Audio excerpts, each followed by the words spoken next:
America's newest midsize SUVs are put to the test. The Insurance Institute for Highway Safety crashed 7 of the newest models on the market, and the results, well, it may make you think twice before stepping inside. The Institute's Senior Vice President, Russ Rader, joins us now with the results. Russ, great to have you back on the show. So before we get started with the results, tell us first a little bit about the test, because it's different than the test the government usually uses.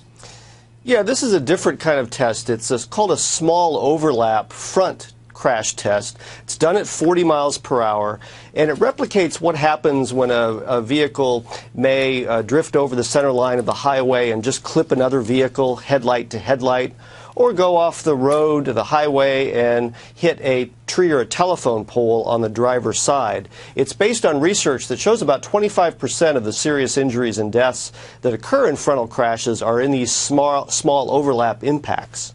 Well, and they got to be very common. How often do you hit dead on the front?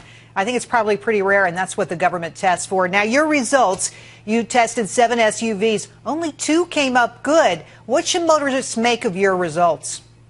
Well, this is pretty much what we're seeing as we test through different groups of vehicles, that there are some automakers that have some work to do with improving their vehicles. We've raised the bar on safety with this test, and some of the automakers weren't ready for it with some of their vehicles. So what we're seeing as we do these tests, the automakers are responding and they're making changes as a result.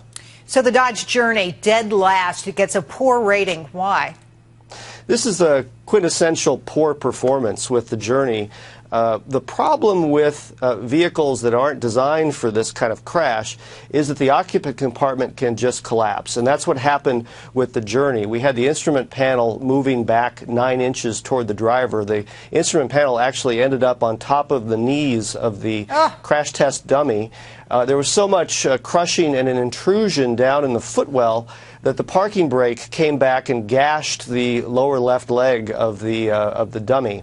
So a lot of structural intrusion in the Journey, and on top of that, the steering wheel moved to the right, taking the frontal airbag with it, and the side airbag, the side curtain airbag, did not deploy. So this was not a good result. Let's move on to the marginal vehicles. Which of these SUVs got a rating?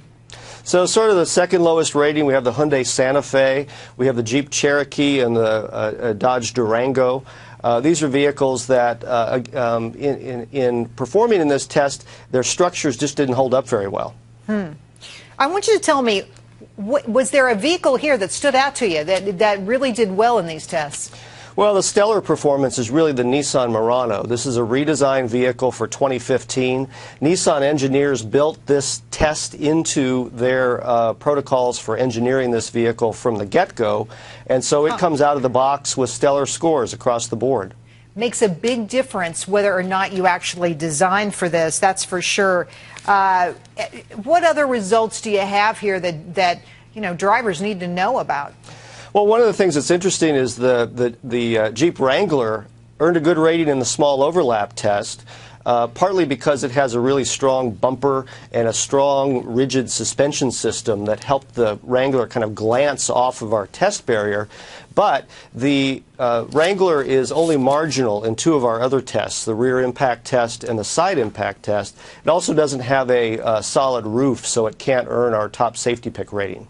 Good stuff, Russ. Really good to see the results. Thanks for being on the show tonight. Thanks as always, Gerri. Good to see you. Good to see you.